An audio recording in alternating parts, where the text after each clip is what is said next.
नमस्कार, मैं आपके साथ शीतल पौखंडी और आप देख रहे हैं लोक संहिता।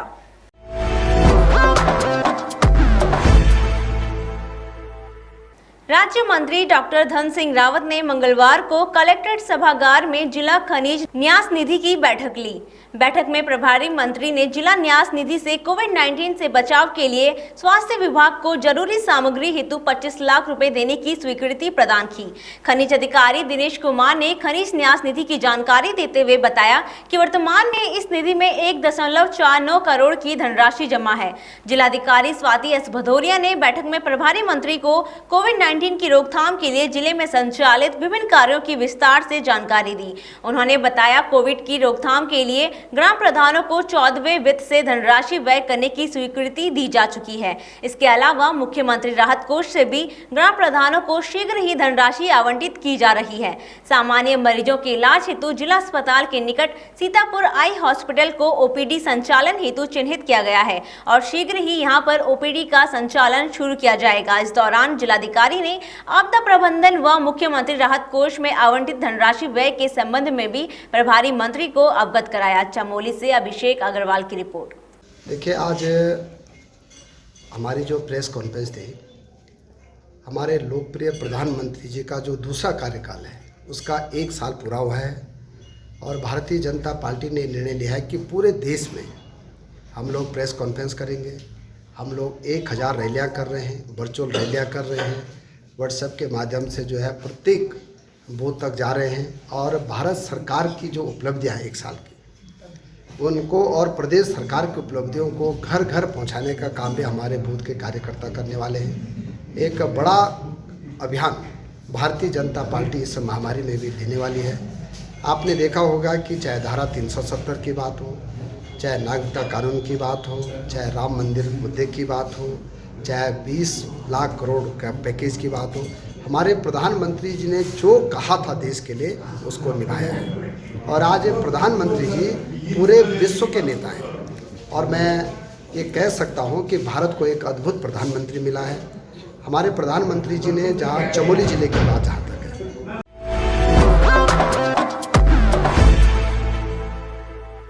लॉकडाउन के बीच कोरोना वॉरियर्स के रूप में पत्रकार अपनी जान की परवाह किए बगैर लोगों तक सही जानकारी पहुंचाने के लिए मैदान में डटे हैं, जिसके चलते गदरपुर के पत्रकारों को भाजपा के मंडल अध्यक्ष के नेतृत्व में कार्यकर्ताओं ने कंबोज धर्मशाला में कलम, सैनिटाइजर व फेस शीट देकर पुष्प की वर्षा करते हुए ताली बजाकर सम्मानित करते हुए कहा कि पत्रकारों को सम्मान करने के लिए सम्मान समारोह का मुख्य उद्देश्य यह है कि कोरोना महामारी के 2 महीने के बीच पत्रकारों द्वारा उनकी मेहनत व साहस का कार्य लोगों के लिए बेहद योगदान का कार्य रहा और कहा कि कलम के द्वारा ही वे अपराध को लिखने व सच को लोगों के सामने लाने का कार्य करते हैं और पत्रकार अपनी जान की परवाह न करते हुए लोगों तक सही जानकारी पहुंचाने के लिए काम कर रहे हैं।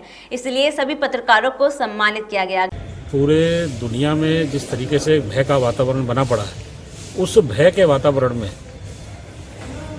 समाज के चौथे स्तंभ पत्रकारों ने जिस निर्भीकता के साथ, जिस बहादुरी के साथ समाज को जगाने का काम किया, समाज के बीच में रहकर इस बीमारी से लड़ने की ताकत आम जनता को प्रदान की, इसके मद्देनज़र भारतीय जनता पार्टी के कार्यकर्ताओं ने, भारतीय जनता पार्टी के मंडल ने ये तय किया गया कि ऐसे कोरोना वॉरियर्स को, जिन्होंने अपनी जान की परवाह न करते हुए समाज के अंदर इस लड़ाई को लड़ने का जज्बा भरा और बहादुरी के साथ अग्रिम मोर्चे पर खड़े रहकर इस लड़ाई को आगे बढ़ाया और उनकी प्रेरणा से ही, पत्रकारों की प्रेरणा से ही जनता में जो साहस पैदा हुआ है, उस साहस से हम इस कोरोना को समाप्त करके विजयी बनेंगे। उनकी इस भूमिका को लेकर ही इन आज कोरोना वॉरियर्स के रूप में पत्रकारों को मन से सम्मान करते हुए आज उनको सम्मानित किया गया।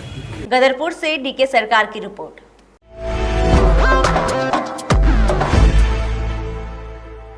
नैनीताल जिलाधिकारी सवीन बंसल ने सभी उप जिलाधिकारियों को अपने अपने क्षेत्रों में प्रवासियों को क्वारंटीन करने हेतु बनाए गए क्वारंटीन सेंटरों का निरीक्षण करने व सभी व्यवस्थाएं सुनिश्चित कराने के निर्देश दिए हैं।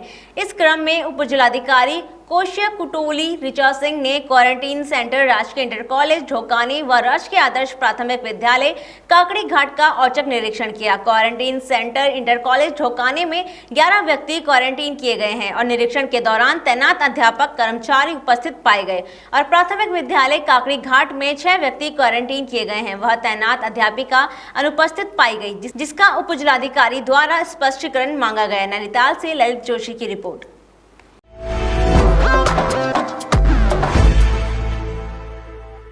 विकास खंड थलीसैंण में उच्च शिक्षा मंत्री डॉक्टर धन सिंह रावत के अथक प्रयासों जिला सहकारी बैंक लिमिटेड गढ़वाल के अध्यक्ष नरेंद्र सिंह रावत व महाप्रबंधन मनोज कुमार के सौजन्य व थलीसैंण शाखा के शाख प्रबंधक अनिल कुमार दंडियाल की मांग पर थलीसैंण क्षेत्र में जिला सहकारी बैंक की एटीएम वैन चलाई जा रही है। वैन गांव-गांव जाकर अपनी सेवाएं दे रही है, जिससे क्षेत्र के लोगों में खुशी का माहौल व्याप्त है। जनप्रतिनिधियों ने इन प्रयास के लिए काबीना मंत्री डॉक्टर धन सिंह रावत, नरेंद्र सिंह रावत, महाप्रबंधन मनोज कुमार व शाखा प्रबंधक अनिल कुमार दंडियाल का आभार व्यक्त किया है। इस अवसर पर स्थानीय ग्रामीणों ने कहा कि बैंक से रुपए निकालने के लिए उनको कई किलोमीटर दूर बैंक जाना पड़ता था। यही नहीं, कई बार बैंक जाकर पता चलता था कि सर्वर प्रॉब्लम होने के कारण पैसे नहीं दिए जा सकते। ऐसे में उनको मायूस होकर वापस लौटना पड़ता था। अब एटीएम वैन होने के कारण उनकी इस समस्या का समाधान हो जाएगा और उनको कई किलोमीटर पैदल चलकर बैंक में लाइन नहीं लगानी पड़ेगी। एटीएम वैन द्वारा चौथान पट्टी, चोपड़ा कोट पट्टी, ढाईजुली, कंडारसियो, थलीसैंण, बुंगीधार, तरपालीसैंण, चाकीसैंण, पैठानी, जसपुर खाल आदि क्षेत्रों में अपनी सेवाएं दे रहे हैं। थलीसैंण से आसाराम पोखरियाल की रिपोर्ट। खबरों का सिलसिला आगे भी जारी रहेगा। देखते रहिए लोक संहिता। नमस्कार।